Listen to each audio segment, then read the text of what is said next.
Welcome to 95 news. ప్రతిక్షణం ప్రజాక్షేమం కోసం బులెటిన్ల ముందుగా హెడ్లైన్స్ చూద్దాం.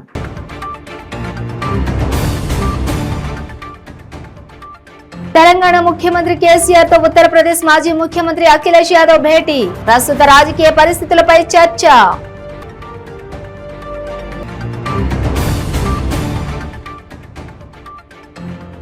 నూతన 108 సర్వీసులను ప్రారంభించిన ఏపీ ముఖ్యమంత్రి జగన్మోహన్ రెడ్డి 108 వ్యవస్థను బలోపేతం చేసే దిశగా చర్యలు.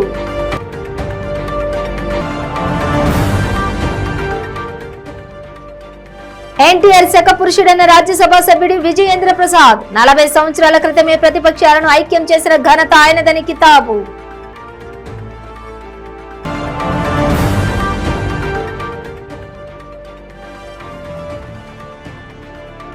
శ్రీకాకుళంలో కిడ్నాప్ కలకలం. దుర్గా భవాని అనే యువతని ఎత్తుకెళ్లిన గుర్తు తెలియని వ్యక్తులు. ఇక డీటెయిల్స్ చూస్తే సమాజ్వాదీ పార్టీ అధ్యక్షుడు ఉత్తరప్రదేశ్ మాజీ ముఖ్యమంత్రి అఖిలేష్ యాదవ్ తెలంగాణ ముఖ్యమంత్రి కేసీఆర్ తో భేటీ అయ్యారు. ప్రత్యేక విమానంలో హైదరాబాద్ చేరుకున్న అఖిలేష్ బేగంపేట విమానాశ్రయం నుండి నేరుగా ప్రగతి భవన్ కు వచ్చారు. ఈ సందర్భంగా అఖిలేష్ కు కేసీఆర్ సాదర స్వాగతం పలికారు. ప్రస్తుత రాజకీయ పరిస్థితులపై ఇరువురు చర్చించుకున్నారు. బేగంపేట విమానాశ్రయం చేరుకున్న అఖిలేష్ కు మంత్రులు తలసాని శ్రీనివాస్ యాదవ్, ప్రశాంత్ రెడ్డి, ఎంపీ సంతోష్ కుమార్, ఎమ్మెల్సీ పల్లా రాజేశ్వర్ రెడ్డిలు ఘన స్వాగతం పలికారు.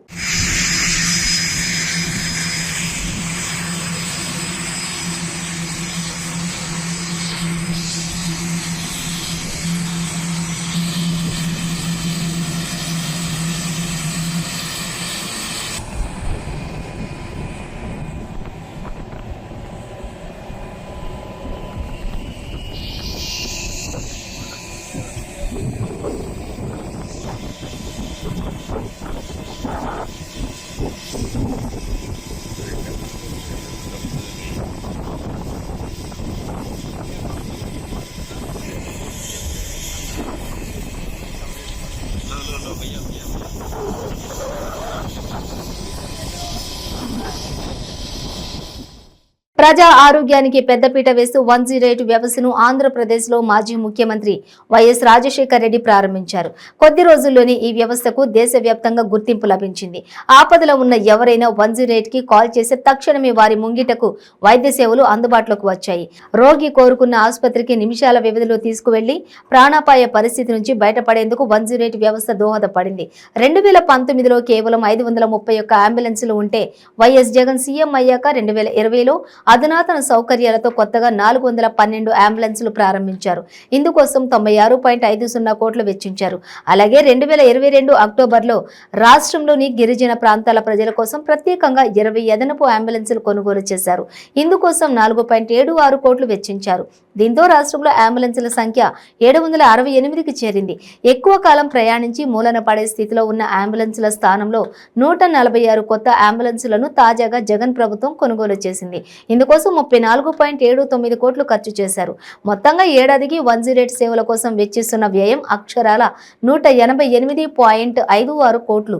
ఆపదలో ఉన్న ఏ ఒక్క ప్రాణం పోకూడదన్న తాపత్రయంతో రాష్ట్రంలో 108 వాహనాల వ్యవస్థను బలోపేతం చేశారు. తాడేపల్లిలో ఏర్పాటు చేసిన ప్రత్యేక కార్యక్రమంలో నూతన 108 సర్వీసులను ముఖ్యమంత్రి జగన్మోహన్ రెడ్డి జెండా ఊపి ప్రారంభించారు. రాష్ట్ర ముఖ్యమంత్రి వర్యులు వైఎస్ జగన్మోహన్ రెడ్డి గారు జెండా ఊపి వెహికల్స్ ప్రారంభోత్సవం చేస్తున్నారు.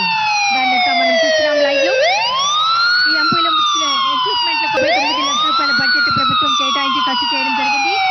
2020-2023 మధ్యకాలంలో మొత్తం అంబులెన్స్లు మరియు ఎక్విప్మెంట్ల కొనుగోలుకు 135 కోట్ల 5 లక్షలు కేటాయించి ఖర్చు చేయడం జరిగింది.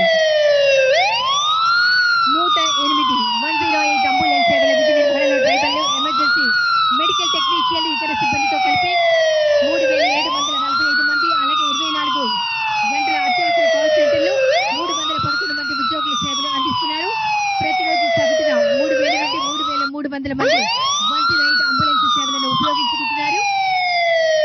అంటే దాదాపుగా నెలకు 90,000 నుండి 1,00,000 వరకు ప్రజలు 108 సేవలను ఉపయోగించుకుంటున్నారు. అత్యవసర పరిస్థితుల్లో రాష్ట్ర ప్రజల వైద్య నిమిత్తం ఏదైనా ప్రమాదం ఎదురైతే 108 వెహికల్స్ వాటి సేవలను చేయడానికి సిద్ధంగా ఉన్నాయి. తెలుగు జాతికి గుర్తింపు గౌరవాన్ని తీసుకొచ్చిన మహనీయుడు నటుడు నాయకుడు నందమూరి తారక రామారావు అని ఆయన తెలుగు జాతికి ఎప్పటికీ స్ఫూర్తినిస్తూనే ఉంటారని ఎన్టీఆర్ శకపురుషుడని ప్రముఖ రచయిత రాజ్యసభ సభ్యుడు విజయేంద్ర ప్రసాద్ చెప్పారు. ఎన్టీఆర్ శతాబ్ది సందర్భంగా ఎన్టీఆర్ శాసనసభ ప్రసంగాలు ఎన్టీఆర్ చారిత్రాత్మక ప్రసంగాలతో పాటు శకపురుషుడు ప్రత్యేక సంచికపై సమాలోచన ఎన్టీఆర్ సెంటనరీ కమిటీ నిర్వహించింది. ఈ సభలో ముఖ్య అతిథిగా పాల్గొన్న విజయేంద్ర ప్రసాద్ ఎన్టీఆర్ సినిమా రాజకీయ జీవితంపై వెలువరించిన శకపురుషుడు ఆయన ప్రసంగాల పుస్తకాలను ఈ తరం తప్పకుండా చదవాలని ఎన్టీఆర్ నుంచి స్ఫూర్తి పొందాలని ఆయన అన్నారు. లోక్ సత్తా అధ్యక్షుడు జయప్రకాష్ నారాయణ మాట్లాడుతూ ఎన్టీఆర్ పేద ప్రజల అభ్యున్నతి కోసం విశేషమైన కృషి చేశారని ముఖ్యమంత్రిగా అలాంటి వారు ప్రపంచంలోనే గొప్ప అరుదుగా ఉంటారని అన్నారు. ఆయన ఏది అనుకుంటే అది సాధించిన దాని దాకా నిద్రపోరని 40 సంవత్సరాల క్రితమే ప్రతిపక్షాలను ఐక్యం చేసిన ఘనత ఎన్టీఆర్ దని చెప్పారు.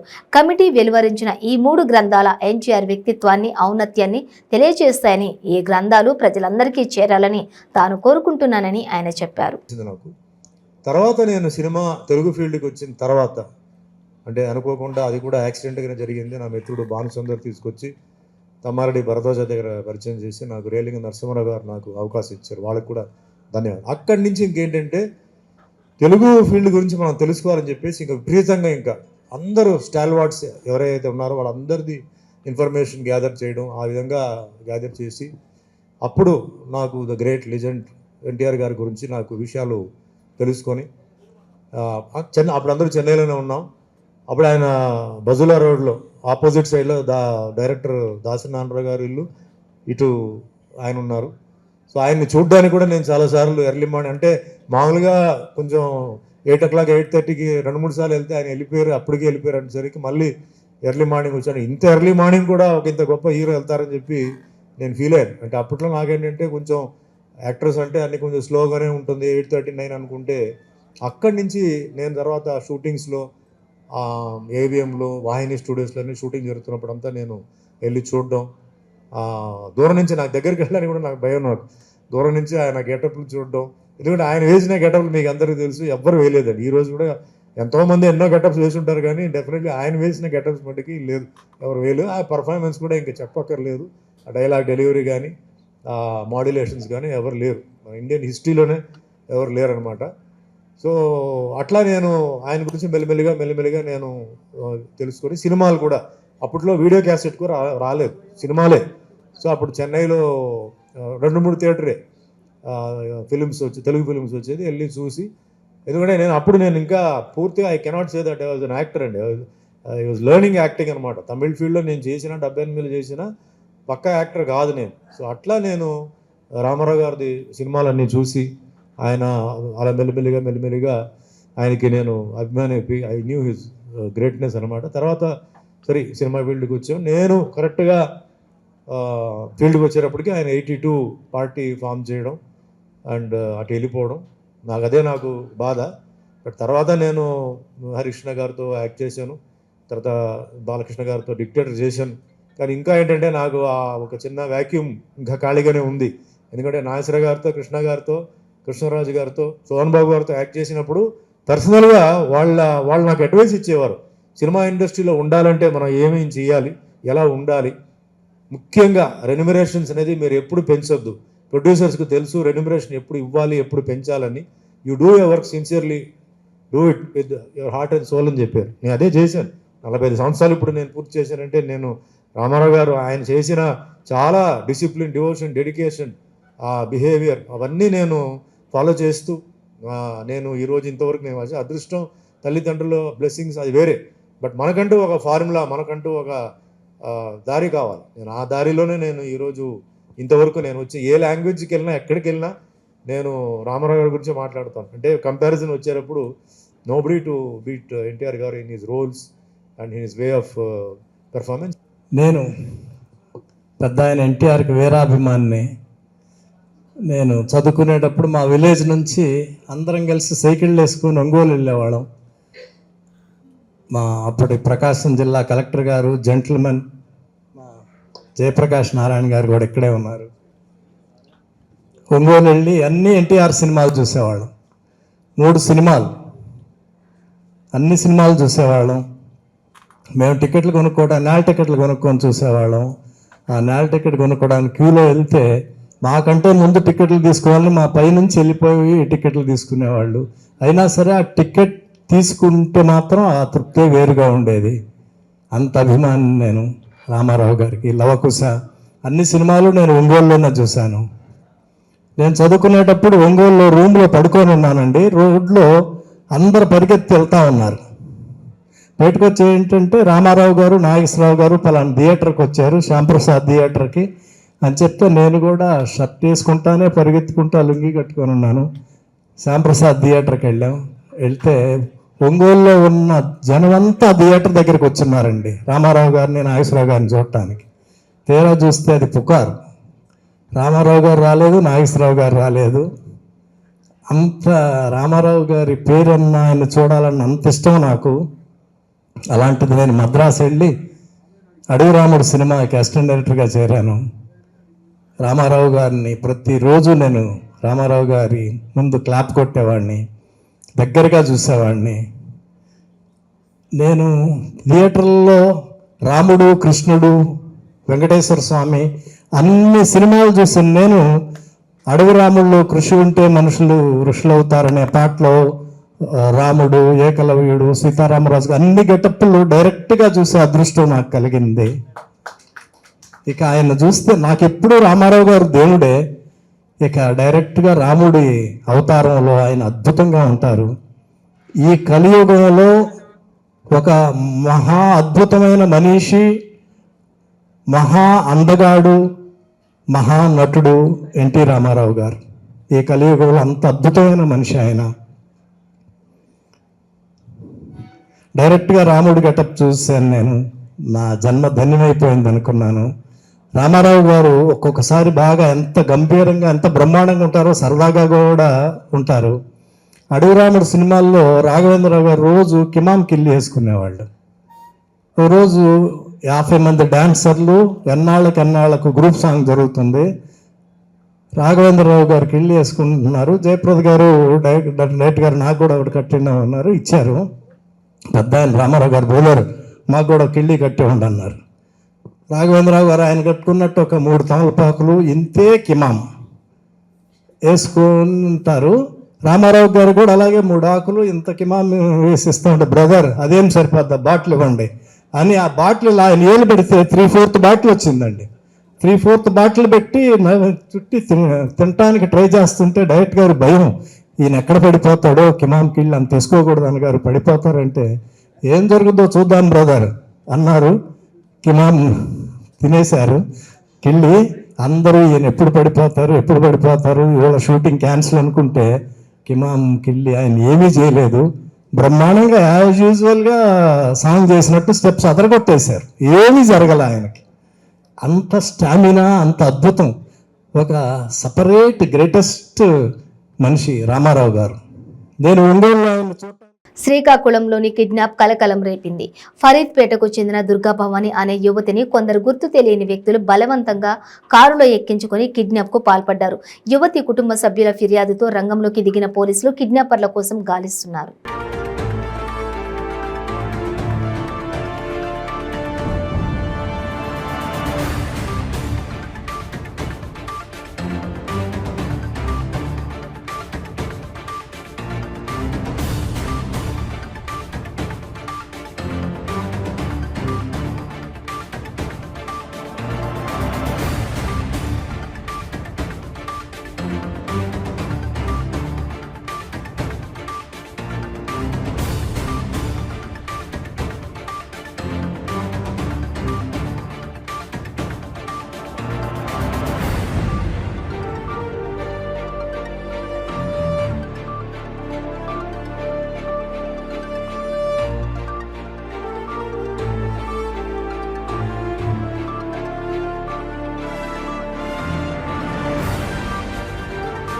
యాదాద్రి భువనగిరి జిల్లాలో ప్రోటోకాల్ రగడ నెలకొంది.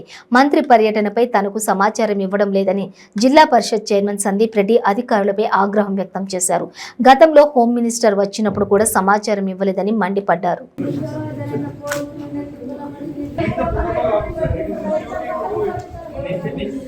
That is different, but as a protocol officer, it is మొన్న హోమ్ మినిస్టర్ గారు వచ్చింది ఇన్ఫర్మేషన్ ఎవరు చెప్తున్నారు అంటే డీసీ గారు చెప్తారు వాళ్ళ డిపార్ట్మెంట్ వాళ్ళు అప్పుడు ఉండదు కదా you are the protocol officer to inform all the district officer department వాళ్ళు చెప్పేది డిపార్ట్మెంట్ వాళ్ళు చెప్తారు but as a protocol officer gone to do it.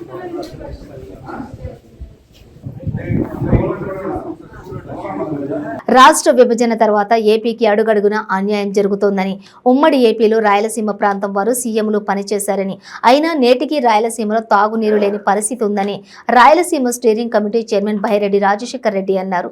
నదులు ఉన్నా, నీళ్లు ఉన్నా రిజర్వాయర్లు లేవన్నారు. బ్రిటిష్ వారు కట్టిన డ్యాం వల్లే ఇప్పటికీ నీరు అందుతుందని, కర్నూలు రాజధానిగా పెట్టి మళ్లీ హైదరాబాద్ తరలించారన్నారు. ఇప్పుడు ఈ సీఎం న్యాయ రాజధాని పెడతా అంటున్నారని, ఇంతకంటే అన్యాయం మరొకటి లేదన్నారు. సంగమేశ్వర ప్రాజెక్టు కట్టి ఉంటే 24 లక్షల ఎకరాలకు నీరు అందేవని ఆయన అన్నారు. కోస్పేట డ్యాం, కృష్ణా ప్రాజెక్టు బళ్ళారి జిల్లా పోయిందని ఆవేదన వ్యక్తం చేశారు. మధ్యన కట్టేటటువంటి ప్రాజెక్ట్ అది. ఆ ప్రాజెక్టే కనుక కట్టి ఉంటే దాదాపుగా మనకు మా రాయలసీమకు 24 లక్షల ఎకరాలకు నీళ్ళు అంది. ఈరోజు అది పోగొట్టుకున్నాం. క్యాపిటల్ సిటీ పోయింది, కృష్ణా పెన్నార్ ప్రాజెక్టు పోయింది, బళ్ళారి జిల్లానే పోయింది. చివరకు ఈ మా రాయలసీమ నాయకుల చలువతో హోస్పేట డ్యాంతో పాటుగా బళ్ళారి జిల్లా కూడా పోగొట్టుకున్నాం మేము. ఎక్కడ ఏ ప్రాంతానికి రాయలసీమలో ఉన్న నాయకులు ఇంత మోసం ఏ ప్రాంతానికి ఎవరు చేసి ఉండరు. రాయలసీమ నాయకులు చేసినంతగా బాధాకరమైనటువంటి విషయం ఇది. చిన్నవి చిల్లర ప్రాజెక్టులు కట్టారు. శవం పోతా ఉంటే చిల్లర చల్లుతారు. అటువంటి ప్రాజెక్టులు కట్టి మేము కట్టామని టైటిల్, దాని యొక్క ఓనర్షిప్ తీసుకుంటా ఉంటే తల వంచుకునే పరిస్థితి ఉంది. ఏమి లేవో చెప్పండి. మాకు ఖనిజ సంపద లేదా? లైమ్ స్టోన్ మా ప్రాంతంలో ఉన్నంతగా ఎక్కడా లేదు. వెరైటీస్ మా రాయలసీమలో ఉన్నంతగా ఎక్కడ లేదు. ఐరన్ ఓర్ మా ప్రాంతంలో అబండెంట్గా ఉంది. మా ప్రాంతంలో ఏది లేదో చెప్పమనండి. ఈరోజు అన్నీ ఉన్నా ఎక్కడ కొల్లగొట్టుకు తీసుకుపోతున్నారు. వెరైటీస్ కానీ, ఐరన్ ఓర్ కానీ, లేకపోతే లైమ్ స్టోన్ కానీ. దీన్ని బేస్డ్గా చేసుకొని ఏ ఇండస్ట్రీ పెట్టరు. పెడితే కూడా ఎవడో జార్ఖండోడు, మద్రాసోడు ఎవడో ఆడ ఉద్యోగాలు. మా పిల్లలకు కాదు. ఈరోజు రాయలసీమలో నిరుద్యోగ సమస్య ఇంత అంతా కాదు. ఒక్కొక్క ఇంట్లో 2-3 ఇంజనీర్లు, గ్రాడ్యుయేట్స్, పోస్ట్ గ్రాడ్యుయేట్స్ ఉన్నారు. ఈరోజు ఉద్యోగాలు వస్తాయని ఎదురు చూస్తా. అదే కాదు, పెట్టుబడులు రావడం లేదు. ఎవడు రాయలసీమకు పెట్టుబడి పెట్టాలంటే ఎవడు రాడు. హైదరాబాద్లో పెడతారేమో కానీ మా ప్రాంతంలో పెట్టారు. ఎందుకు అంటే సినిమా ప్రభావం. కొండారెడ్డి బుర్జు దగ్గర 5 మందిని నరుకుతారు వీళ్ళు. ఆన్నే షాపులో ఉన్నటువంటి అది ఏదో ఎర్ర రంగు తీసుకొచ్చి జల్లేది, ఇదే రక్తపాతం అని చూపించేది. అబ్బా చూసిన వాళ్ళంతా అడలిపోతా ఉన్నారు. మాకెందుకయ్యా ఆడికి రావడం, పెట్టుబడులు పెట్టడం అని చెప్పి ఖండించే నాదులు లేడు. అల్లి కథలల్లి సినిమాలు తీసి డబ్బు చేసుకుంటున్నారు తప్ప మా ప్రాంత మొత్తము కూడా ఈరోజు ప్రపంచ బ్రేక్ తీసుకుందాం. ಕೆಂಪು ರುಬಿ, ಮುತ್ಯಂ ಪೇರ್, పగడం కోరల్, పచ్చ యమరాల్, కనకపుష్య రాగం ఎల్లో సఫైర్, వజ్రం డైమండ్, నీలం బ్లూ సఫైర్, గోమేధికం హెసోనైట్, వైఢూర్యం క్యాట్సైట్. రత్నాల్లో మహత్యం ఏమిటి? రత్నం పెడితే తలరాత మారుద్దా? రత్నం మారితే రంగు పడుద్దా? రత్నం మహత్యం త్వరలో మీ 95 న్యూస్ ఛానల్లో. మీ జాతకం బాగాలేదని ఇబ్బంది పడుతున్నారా? మీరు అనుకున్న పనులు జరగడం లేదా? నిత్యం సమస్యలతో సతమతమవుతున్నారా? మరి ఇంకెందుకు ఆలస్యం? మీకు జాతక రత్నాలపై నమ్మకం ఉంటే మీ జాతకం ప్రకారం జ్యోతిష్యుడు చెప్పిన సర్టిఫైడ్ నవరత్నాల కోసం వెంటనే సంప్రదించండి. సంప్రదించవలసిన address SK jewellers, Ramnagar, Hyderabad. Number 9640261234. మీ పెళ్లి రోజు, పుట్టినరోజులు, మరే ఇతర శుభ కార్యక్రమాలకైనా మీ బంధువులకు, శ్రేయోభిలాషులకు శుభాకాంక్షలు చెప్పాలనుకుంటున్నారా? మీ ఇంట్లో జరిగే శుభకార్యాలను టీవీలో చూడాలనుకుంటున్నారా? అయితే ఆలస్యం ఎందుకు? 95 న్యూస్ అందిస్తోంది మీకు ఆ అద్భుతమైన అవకాశం. ఆలస్యం ఎందుకు? స్క్రీన్ పై కనిపించే ఈ నంబర్కు వెంటనే డయల్ చేయండి. మీరు చెప్పే శుభాకాంక్షలు ప్రత్యక్ష ప్రసారంలో చూడండి. మీరు డయల్ చేయవలసిన number 9912696750. Welcome back to 95 news. Prakasam జిల్లా సింగరాయకొండలో ఉద్రిక్తత చోటు చేసుకుంది. తనపై నియోజకవర్గ వైసీపీ ఇన్ఛార్జి వరికోటి అశోక్ బాబు అనుచరుల దాడికి నిరసనగా సింగరాయకొండ వైఎస్ఆర్ విగ్రహం వద్ద వైసీపీ కార్యకర్త సాయివేణు నిరాహార దీక్షకు యత్నించారు. ఇక్కడ దీక్షలు చేయడానికి వీలు లేదంటూ ఇన్ఛార్జ్ అశోక్ బాబు అనుచరులు అడ్డుకోవడంతో ప్రజాస్వామ్యంలో ఎవరికైనా నిరసన తెలిపే హక్కులు ఉన్నాయంటూ మాజీ ఇన్ఛార్జి మాదాసి వెంకయ్య వర్గీయులు తీవ్ర అభ్యంతరం వ్యక్తం చేశారు. దీంతో ఇరు వర్గాలు తీవ్ర వాగ్వాదానికి దిగటంతో పరిస్థితి ఉద్రిక్తంగా మారింది. ఘటనా స్థలానికి చేరుకున్న పోలీసులు ఇరు వర్గాలను చెదరగొట్టారు.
అరక్షకాలు, వీళ్ళ రౌడీజాలు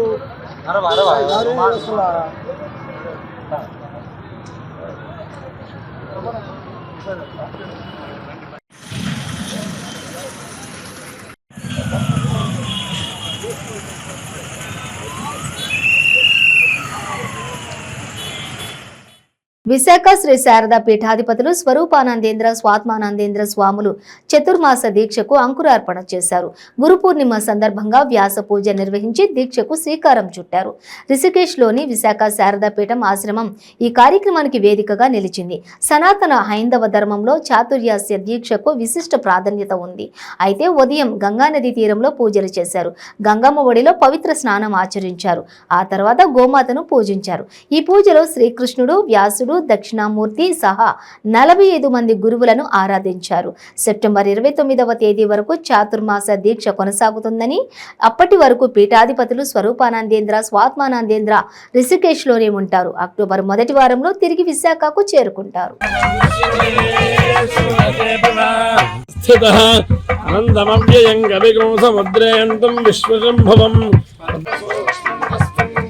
సర్వం ప్రతిష్ఠితం తస్య మధ్యే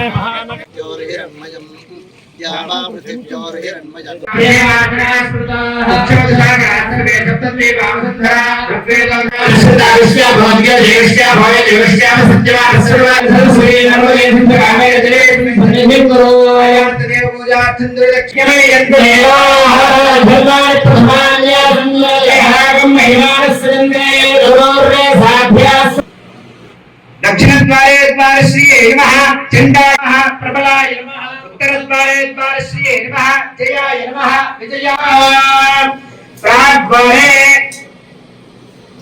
धर्माय नमः, ओम गोपालाय नमः, ओम सर्वपालकाय नमः, ओम आजाय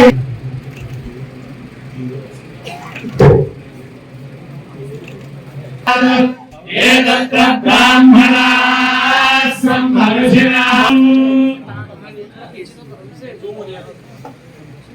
चन्ना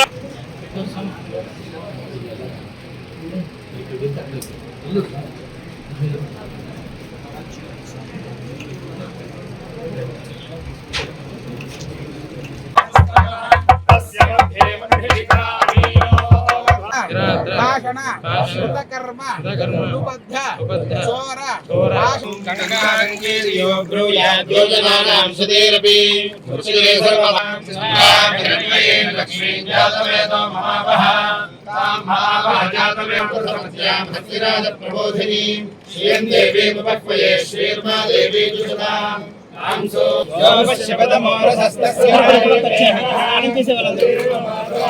తస్మారంగమామవోయస్య క్షయాయ జన్మథా శుద్ధేన దేవదీజ్యతో అగ్నేకృత్పస్య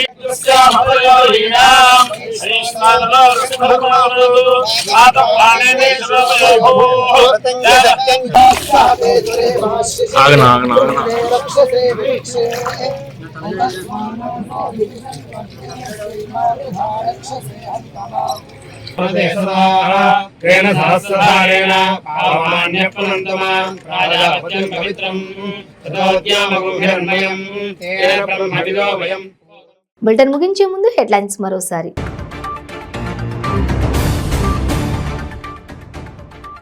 తెలంగాణ ముఖ్యమంత్రి కేసీఆర్ తో ఉత్తరప్రదేశ్ మాజీ ముఖ్యమంత్రి అఖిలేష్ యాదవ్ భేటీ, ప్రస్తుత రాజకీయ పరిస్థితులపై చర్చ.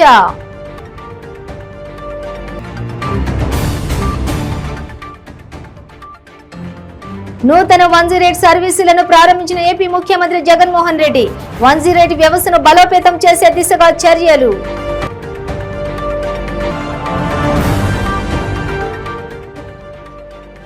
ఎన్టీఆర్ శక పురుషుడైన రాజ్యసభ సభ్యుడు విజయేంద్ర ప్రసాద్, 40 సంవత్సరాల క్రితమే ప్రతిపక్షాలను ఐక్యం చేసిన ఘనత ఆయనదని కితాబు.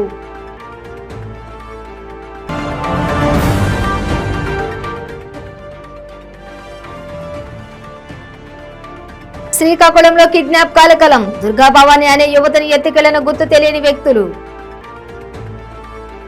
ఇవి బులెటిన్ డీటెయిల్స్. చూస్తూనే ఉండండి 95 న్యూస్.